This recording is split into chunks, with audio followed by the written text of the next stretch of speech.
In this talk, I'm presenting how to make native or desktop VST plugins using Web Audio API and JavaScript. So I have a demo lined up, but here's a well-known native DAW hosting one of the very first Web Audio API demos, and that's inside a VST2 plugin. And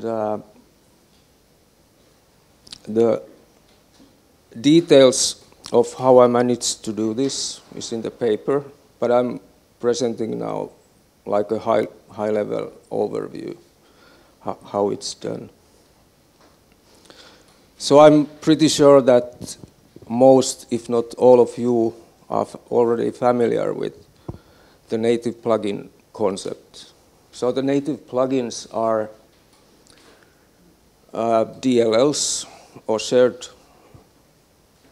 libraries, which the host loads dynamically during runtime. And they are usually developed using C++. So what we need to do to get Web Audio API inside that same workflow is this. So we basically have two options: either to use a web view and embed it straight inside the native plugin, or use an external application like browser or Electron. So which of these options would best fit to the task at hand? We defined 6 different requirements. And once again, the details are in the paper, but we found out that Ceph or Chromium embedded framework provides the best options for doing this. So what Ceph is it takes the core of the Chromium browser and exposes it as a library. So applications can then embed the entire Chromium browser inside the application itself. And it consists of 2 processes. The browser process contains the privileged code. So it has access to operating system devices and so on. And the sandboxed code runs in renderer processes. So for each tab, for instance, there's a different renderer process. And they communicate with each other using IPC messaging.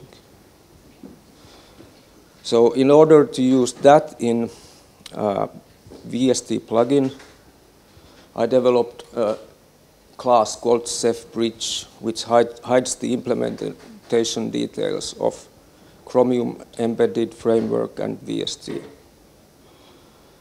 The first thing I did, I ensured that the Ceph is able to run inside another DLL, which eventually proved to be the case. Then the requirements 1 and 4 are obvious now because they run both in renderer process. And then the Ceph framework also provides APIs so that the CPP code and JavaScript code can call each other. But it pretty soon came obvious that the standalone Ceph distribution doesn't work with low latency real-time audio streams and timestamp MIDI.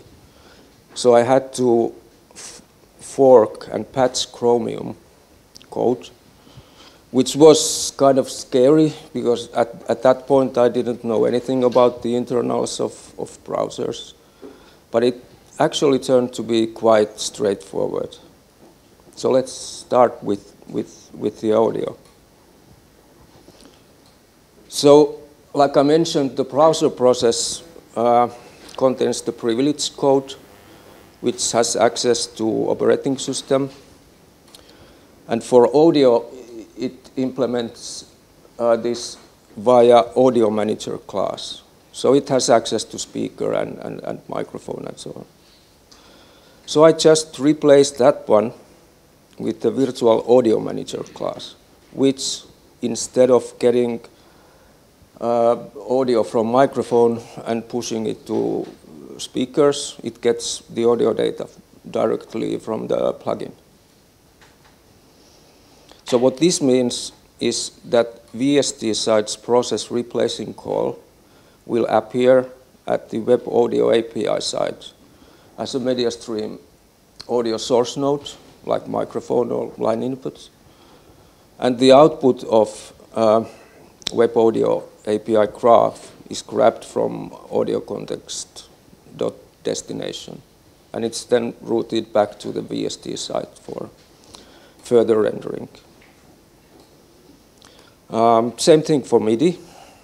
But here, instead of patching the C++ code in Chromium, I patched the web MIDI API by injecting a virtual MIDI script code so that the JavaScript part sees only one MIDI port, no matter how many MIDI ports there are available in the host machine. So with this, VST2's MIDI callbacks are routed to web MIDI API, and existing pages can use it just like they would have used the standard ports. And finally,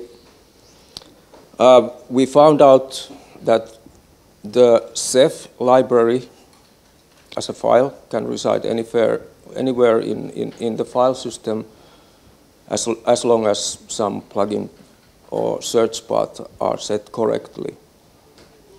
And because Ceph it has quite a large footprint, something like 50 megabytes to 100 megabytes, depending on what's inside, we found out that different plugins can share a single installation. So it doesn't make any sense to distribute 100 megabytes for each plugin. But for Mac, there was a bit of a complication. So at least currently, I do not know any other solution to this, but to agree and hard code the location of the Ceph DLL or shared library.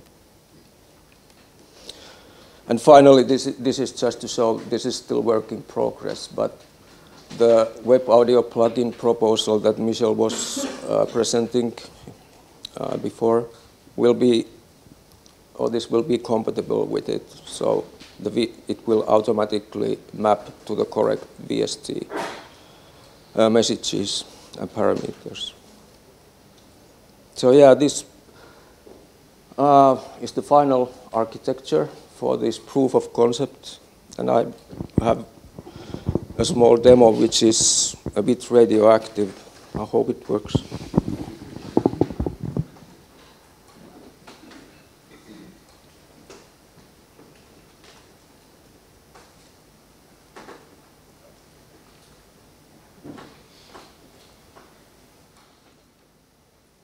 I have tried this with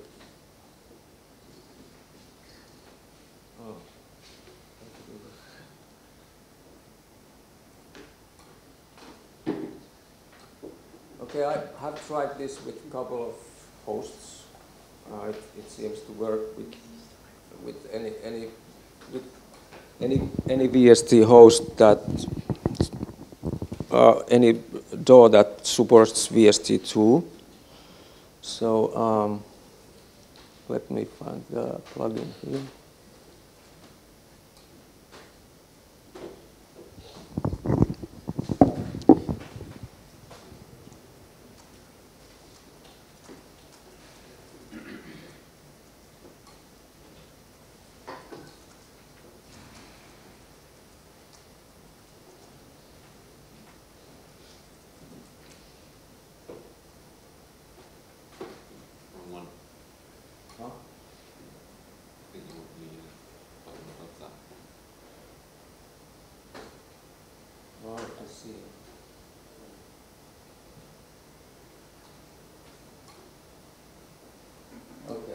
So this is now the VST2 plugin.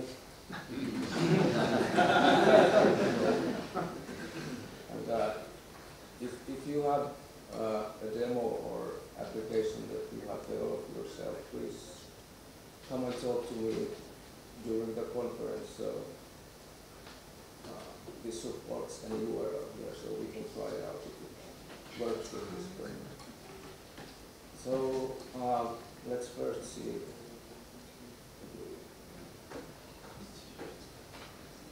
the web audio machine.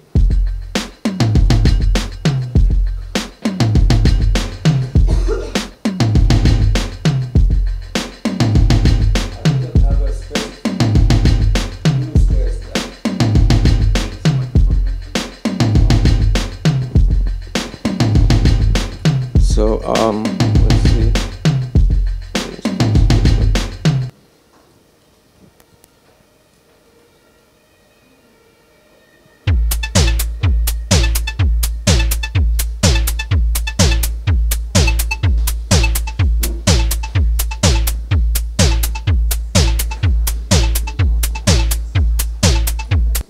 It does work with audio worklets as well.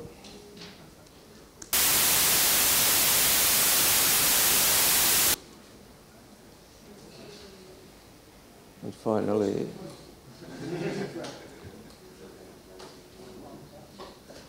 this is the OBHD.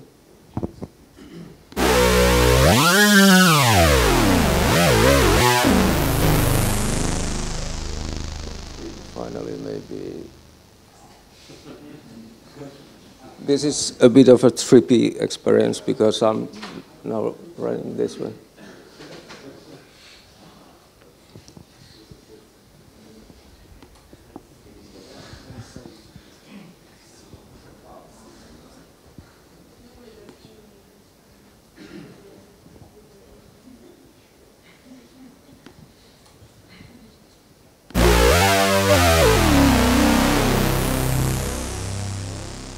Okay.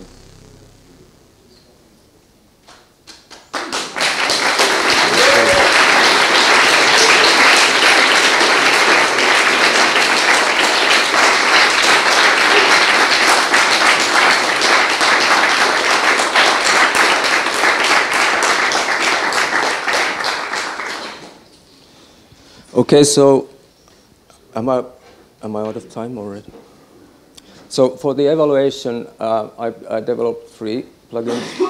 This was the one I showed. This was for testing the effects, and this was a hybrid solution that renders in C++ from native plugin, but it also renders using web audio API square oscillator, and the tip here comes from audio worklet.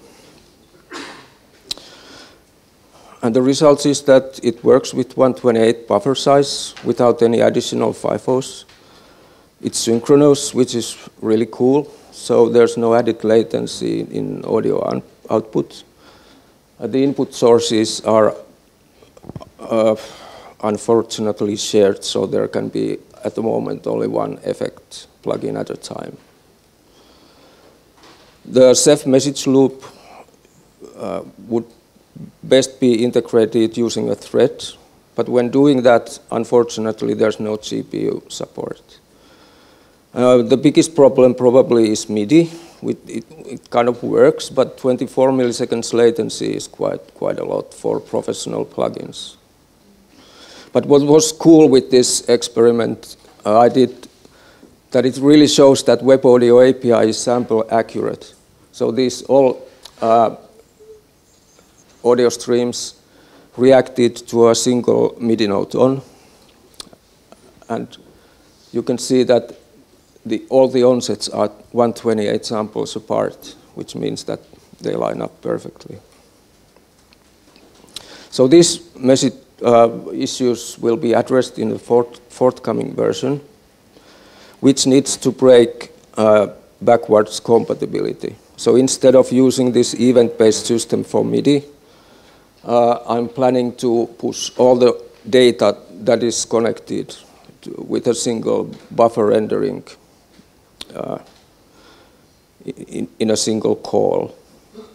This would allow us then to have zero latency with Web Audio API. But this would introduce two new nodes to the patched Web Audio API, external audio source and destination nodes.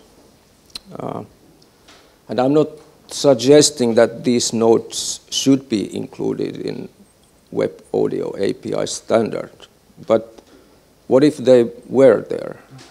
Then maybe progressive web apps with elevated privileges could expose an audio bus for interrupt audio.